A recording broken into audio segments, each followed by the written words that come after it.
कि गाय का मांस खाने वाला, ठीक है, और गाय को पूजने वाला, ठीक है, कभी भी, ठीक है, भाई भाई नहीं हो सकते, कोई बात नहीं, ठीक है। पापा को मार दिया गया बस एक सॉफ्ट टारगेट बनाकर, एक आतंकवादी विचारधारा के तहत, ठीक है। और जब पापा उनका नाप ले रहे होते तो वो अचानक से उनके बैग से हथियार निकाल के और एकदम ताबड़तोड़ वार कर देते। ये लोग आतंकवाद नहीं कर रहे, तो चैलेंज किस चीज़ का? चैलेंज इस चीज़ का है कि यही लोग हैं सारे आतंकवाद करने वाले लोग, जो कि पाकिस्तान से लिंक्ड है, जो कि पड़ोसी रिश्ता होता है, उसी पड़ोसी ने तो मेरे पिताजी को मरवा दिया। और क्या कहना चाहेंगे? अच्छा, यहाँ पे नमस्कार, संपूर्ण भारत न्यूज़ देख रहे हैं इस वक्त आप। अब सोशल मीडिया पर जो पोस्ट गिरती है उस पर गिरना भी शायद बंद हो जाएगा। एक समुदाय को ठेस पहुँचती है तो सीधा जान चली जाएगी। जी हाँ, हम बात कर रहे हैं कन्हैया जी की, जो कि सोशल मीडिया पे पोस्ट आखिर क्या गिरते वो किसी को भी नहीं पता, लेकिन पोस्ट अगर जो वायरल चली जाती है तो कोई एक समुदाय के व्यक्ति कहते हैं कि हमारे समाज को ठेस पहुंची है, इसे जान से मार दो। अच्छा, जान से मार देते हैं। जान से मारने के बाद वीडियो बाकायदा बनती है कि एक तेरे लिए चाकू था और एक मोदी के लिए चाकू है, तेरी गर्दन पे गया था, मोदी के गर्दन पे भी जाएगा। अब ये बात अचंभित लगी होगी, इससे पहले भी आपने कश्मीर में देखा होगा, जब नाम पूछ करके, धर्म पूछ करके केवल हिंदू है तो जान से मार दिया गया। अब कहीं ना कहीं सवाल यहाँ ये पैदा होता है कि जो सीधा का जो नाम लिया जाए मुस्लिम समाज, ये कहता है कि इस हिंदुस्तान में मुसलमान सेफ नहीं है। आखिर अब साफ संदेश दिखाया जा रहा है कि सेफ कौन नहीं है, मुसलमान नहीं है कि हिंदू नहीं है। अब बात हमारे साथ इसी पर चर्चा करने के लिए उनके सुपुत्र जी मौजूद हैं। सर, सीधा सवाल लेंगे, आखिर दुश्मनी थी, क्या था, यह पोस्ट के कारण ही उन्हें इतने बेरहमी तरीके से मार दिया? आपको इस पर पता कैसे चला? देखिए, पिताजी की कभी कोई किसी से आपसी रंजिश नहीं रही, ठीक है, कभी किसी से कोई लड़ाई झगड़ा नहीं, कभी कोई बात नहीं, ठीक है। पापा को मार दिया गया बस एक सॉफ्ट टारगेट बनाकर, एक आतंकवादी विचारधारा के तहत, अच्छा, ठीक है। वो भी एक पोस्ट का हवाला दिया गया जो कि शायद उन्होंने की भी नहीं थी। यानी पोस्ट आपके कई इंटरव्यूज़ में देखा गया कि आप कह रहे हैं कि उसमें पोस्ट था। अब क्या पोस्ट था वो खैर नहीं पता। जी बिल्कुल, उस पोस्ट के बारे में मुझे नहीं पता, क्योंकि वो पोस्ट मैंने नहीं देखी। और वो जो पोस्ट है वो दुकान के सामने रहने वाले नाजिम ने खुद ही, जिस दिन ये पोस्ट हुई थी उसी ने खुद डिलीट कर दी, क्योंकि पापा तो इतना फ़ोन चलाना भी नहीं चाहते। एक चीज़ बताइए, जैसे पोस्ट करी फिर तो धमकियाँ भी आई होंगी, अगर जो जान से मार देगा उससे पहले धमकियाँ आई होंगी ना, वो चीज़ आपको पता नहीं चलता है क्या? नहीं, पापा ने हमको कभी बताया नहीं, पर मुझे बाद में पता चला ये इंसिडेंट होने के बाद कि पापा को बहुत सारी धमकियाँ आ रही थी और ऐसा सब कुछ चल रहा था। पापा को कहीं ना कहीं पता था, इसके लिए पापा संघर्ष कर रहे थे, लड़ रहे थे, थाने जा रहे थे, सिक्योरिटी मांग रहे थे, ठीक है। समझौता हुआ, दोनों पक्षों में समझौता हुआ, समझौते के बाद धोखे से उन्हें मार दिया। समझौते के बाद भी जान से मार देना? बिल्कुल, समझौते के बाद भी धोखे से मार दिया। वो बड़ी कायरतापूर्ण तरीके से कि नाप देने के बहाने वो दोनों आदमी आते हैं, ठीक है। और जब पापा उनका नाप ले रहे होते तो वो अचानक से उनके बैग से हथियार निकाल के और एकदम ताबड़तोड़ वार कर देते। आपने अभी बीच में शब्द लिया आतंकवादी, लेकिन अगर हम बात करें तमाम नेशनल मीडिया चैनल्स की, तमाम सोशल मीडिया चैनल्स की, तमाम इन्फ्लुएंसर्स की जो कहीं ना कहीं यूट्यूब पे रहते हैं, वो उसमें से कई % क्या बताऊँ, कई जने ये कहते हैं कि आतंकवाद का धर्म नहीं होता। आपने पीछे पोस्टर में भी इसमें टोपी लगा रखी है, तो आप संदेश क्या देना चाहते हैं फिर यहाँ से? देखिए, मेरे पिताजी को मारने वालों ने ऐसा तो नहीं था कि गमछा डाल रखा था। अच्छा। उन्होंने टोपी लगा रखी थी तो हमने टोपी दिखाई है, ठीक है। और जिस तरीके से बोला जाता है कि आतंकवाद का धर्म नहीं होता, तो पहलगाम का इंसिडेंट उठा लेते हैं, ठीक है। वहाँ पर क्या हुआ था बताइए?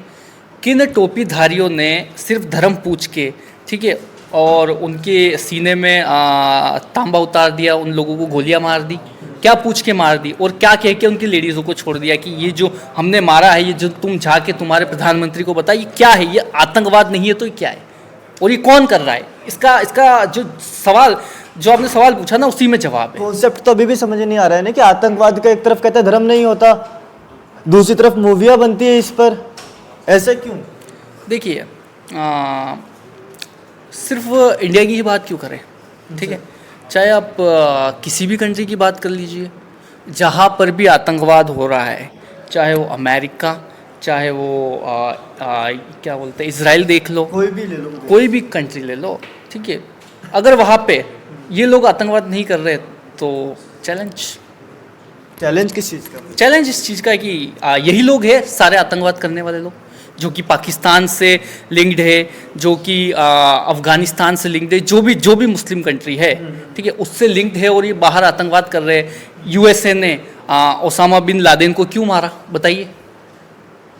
थोड़ा पॉलिटिक्स पे आ जाएं। जब आपके पिताजी की हत्या उस टाइम पे शायद कांग्रेस पार्टी की सरकार थी उस दौरान, अब भाजपा सरकार है, 3 साल बीत गए, अब ये मूवी बनी है, आपको लग रहा है कि जैसा देश का संविधान, देश का कानून इस चीज़ को लेकर चल रहा है, आपकी भी आज़ादी हो जाएगी, आपके भी बच्चे हो जाएंगे जब तक भी केस शायद ही निपटे?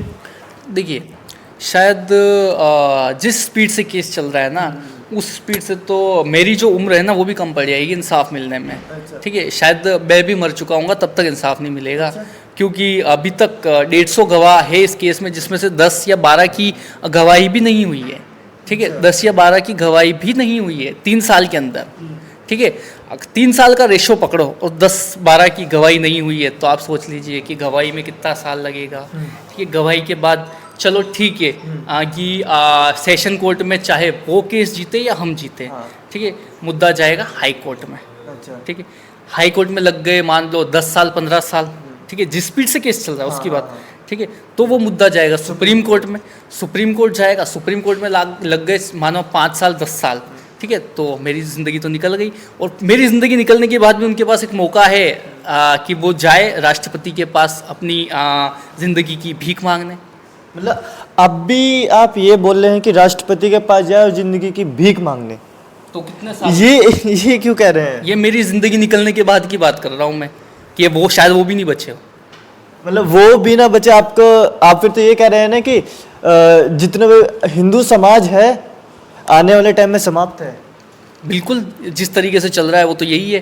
ठीक है, कहीं ना कहीं अगर 3 साल लग जाते हैं इतने क्लियर केस में, ठीक है, जिसमें कि अपराधी खुद वीडियो बनाकर कबूल रहा है, हत्या करते हुए वीडियो डाल रहा है, और एक वीडियो 15 दिन पहले बनाकर बोल रहा है कि मैं ये वीडियो उस दिन डालूंगा जिस दिन मैं ये कर दूंगा, मैं नबी की शान में गुस्ताखी करने वाले का सर कलम कर दूंगा, मैं उस दिन ये वीडियो डालूंगा।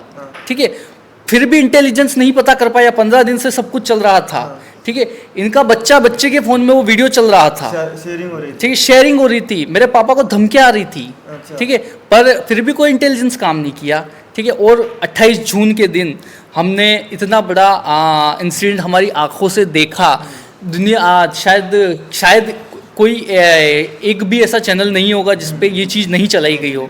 ठीक है, और शायद इसको 10 साल बाद ये इस तरीके से बोल देंगे कि जिस तरीके से कश्मीर में जेनोसाइड नहीं हुआ था, जिस तरीके से गोधरा कांड नहीं हुआ था, उस तरीके से 10 साल बाद करियाला हत्याकांड नहीं हुआ था। आपने कश्मीर का नाम लिया, उदयपुर ये फाइल बन नहीं है, इससे पहले कश्मीर फाइल बनी, उससे पहले भी मूवी बनी, फेक एजेंडा बता के, मतलब इससे पहले भी रोके गया है मूवी को, लेकिन रिलीज हुई है।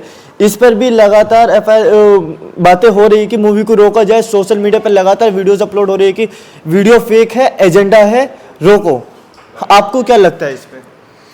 जी, अगर वीडियो फेक है, ठीक है, तो इसका मतलब इंस्टेंट कि मेरे फादर के साथ कभी कुछ हुआ ही नहीं। ठीक है, तो हम तो बस ऐसे ही कुछ कर रहे हैं। 3 साल से मैं ऐसे ही नंगे पैर घूम रहा हूँ। नंगे पैर क्यों? क्योंकि मैंने ये प्रण लिया था कि जिस दिन इन दोनों अपराधियों को फांसी की सज़ा होगी, मैं उस दिन ही जूते चप्पल पहनूंगा, और मेरे पिताजी की अस्थियों का विसर्जन भी उसी दिन होगा। मतलब अस्थियों का विसर्जन भी आप जब ही करेंगे? क्योंकि हिंदू धर्म में माना ही यही गया है कि जब तक किसी आत्मा को शांति नहीं मिलती तब तक उसकी अस्थियों का विसर्जन नहीं होता। अच्छा, ये वो होते आपने कहा आत्मा को शांति जब भी मिलेगी जब अस्थियों का विसर्जन होगा, और आपने प्रण भी लिया है, और आप एक तरफ कह रहे हैं कि सुप्रीम कोर्ट के जैसे चल रहा है न्याय, देश के अंदर न्याय व्यवस्था चल रही है, आप भी अगर जो एक्सपायर हो जाते हैं तब भी न्याय ना मिले, फिर क्या होगा? फिर वही होगा जो होता है हमारे देश में, तारीख पर तारीख, तारीख पर तारीख, तारीख पर तारीख। एक मूवी का डायलॉग है, उसे उस क्वेश्चन के तौर पे लेना चाहूँगा कि देश के बाहर ही गद्दार नहीं होते, आतंकवादी नहीं होते, देश के अंदर भी कई बार आतंकवादी मिलते हैं, गद्दार मिलते हैं और दुश्मन मिलते हैं। क्या ये चीज़ सही? देखिए ना, हमने तो आंखों से देखा है, हम तो भुगत रहे हैं। 3 साल से मैं वही चीज़ भुगत रहा हूँ कि हमें जो है ना किसी दूर वाले से सावधान रहने की ज़रूरत नहीं है, हमें हमारे बगल वाले से, हमारे पड़ोसी से सावधान रहने की पड़ोसी पड़ोसी तो रिश्ता होता है। पड़ोसी पड़ोसी रिश्ता होता है। उसी पड़ोसी ने तो मेरे पिताजी को मरवा दिया, और क्या कहना चाहेंगे। अच्छा, यहाँ पे एक छोटा सा सवाल लेना चाहूँगा भाईचारे पर। दुनिया में फिर एक एजेंडा बना दिया गया है कि हिंदू मुसलमान भाई भाई, इस पर क्या कहना चाहेंगे बहुत छोटे शब्दों में? देखिए, एक बहुत ही छोटे शब्दों में एक बात कहना चाहूँगा कि गाय का मांस खाने वाला, ठीक है, और गाय को पूजने वाला, ठीक है, कभी भी, ठीक है, भाई भाई नहीं हो सकते। अच्छा, लास्ट सवाल, मूवी के द्वारा और जैसे देश के अंदर माहौल चल रहा है, लगातार सुनने में आया कि जो जिन्होंने मूवी बनाई है, प्रोड्यूसर को भी और डायरेक्टर्स को भी धमकियां मिल रही है। क्या आपको भी इस तरीके से कुछ धमकियां वगैरह मिल रही है, और मूवी के द्वारा संदेश क्या देना चाहेंगे हमारी जनता को? देखिए, मुझे उस समय से लेकर आज तक कभी कोई धमकी नहीं मिली, ठीक है, नहीं अभी मिल रही है। अच्छा। ठीक है, क्योंकि मेरे साथ उस समय से लेकर सिक्योरिटी लगी हुई है। अच्छा। ये उस समय से बहुत ही टाइट कंडीशन है, अगर हल्की सी भी कोई प्रॉब्लम होती है तो उसके लिए इमीडिएट संज्ञान हो जाता है, तो शायद इस वजह से मुझे कोई धमकी नहीं मिली कभी, ठीक है। और मूवी के लिए मैं यही कहना चाहूँगा कि देश का हर व्यक्ति, चाहे वो किसी भी धर्म, किसी भी वर्ग से आता हो, वो इस मूवी को देखे, क्योंकि इस मूवी में जो कुछ दिखाया गया है वो आतंकवाद के खिलाफ है, ठीक है, न कि किसी धर्म विशेष के खिलाफ। अब इसके लिए चाहे जमीते उलेमाए हिंद उतरे, चाहे कोई भी संगठन उतरे, वो उस जगह गलत है। तो सुना जो सुपुत्र, उनके सुपुत्र से आपने जो जो भी बोला। अब देखिए, एक छोटा सा शब्द मैं अभी अपना रखना चाहूँगा। आज के समय पे जो कहते हैं अब भी कुछ सेकुलर हिंदू कि हिंदू मुसलमान भाई भाई होता है, ये मूवी देखने के बाद शायद आपको भी लगेगा कहीं ना कहीं भाई भाई का वो नारा, और जो भाई ने कहा कि गाय को खाने वाला और गाय को रोटी खवाने वाला कभी भाई नहीं हो सकता, ये तो मैं भी कहना चाहूँगा। और जो मूवी में कहा गया था, इससे पहले भी हमने मूवी देखी, उसमें कहा गया था कि देश के बाहर ही गद्दार नहीं होते, देश के अंदर भी गद्दार होते हैं, ये सब भी ठीक निकला। फिलहाल मूवी को देखिए, सपोर्ट हम भी करते हैं खुल कर के कि ये मूवी ट्रेंड पे जाए। देखते रहिए संपूर्ण भारत न्यूज़। बहुत बहुत धन्यवाद।